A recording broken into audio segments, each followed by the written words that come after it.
Voici une nouvelle venue au sein de la gamme Subaru. La recette est simple. Prenez une Impreza, la berline compacte équipée de la transmission intégrale, ajoutez-lui des élargisseurs de voie en plastique noir, une calandre proéminente ainsi que des barres de toit et vous obtenez la XV, une déclinaison baroudeuse de l'Impreza. Sous le capot, pas de grosse révolution.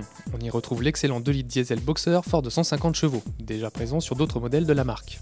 A noter que les moteurs Boxer ont pour particularité d'avoir les cylindres à plat, comme sur les Porsche. Résultat des courses, le bloc s'avère particulièrement doux d'utilisation et n'émet pratiquement aucune vibration. En prime, il se montre peu gourmand, comptez une moyenne de 5,8 litres au 100 km de moyenne en cycle mixte. Sur route, notre Subaru ne déroge pas à la règle. La transmission intégrale assure parfaitement son rôle et rassure le conducteur en cas de mauvais temps.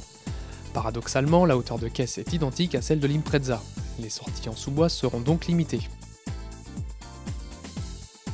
L'ambiance intérieure n'est franchement pas très joyeuse, la présentation est austère et la qualité des plastiques n'est pas très convaincante. En revanche, la Subaru se rattrape en proposant un niveau d'équipement particulièrement riche. La XV est équipée entre autres des rétroviseurs électriques chauffants, de la climatisation automatique, des commandes audio au volant ou encore du régulateur de vitesse.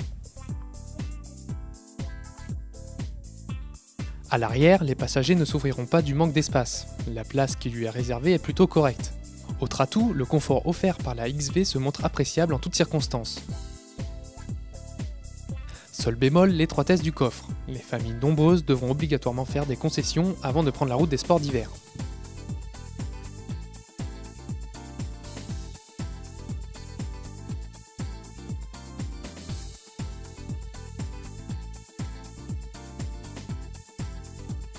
La Subaru XV 2 litres D Boxer 150 chevaux est facturée 29 500 €.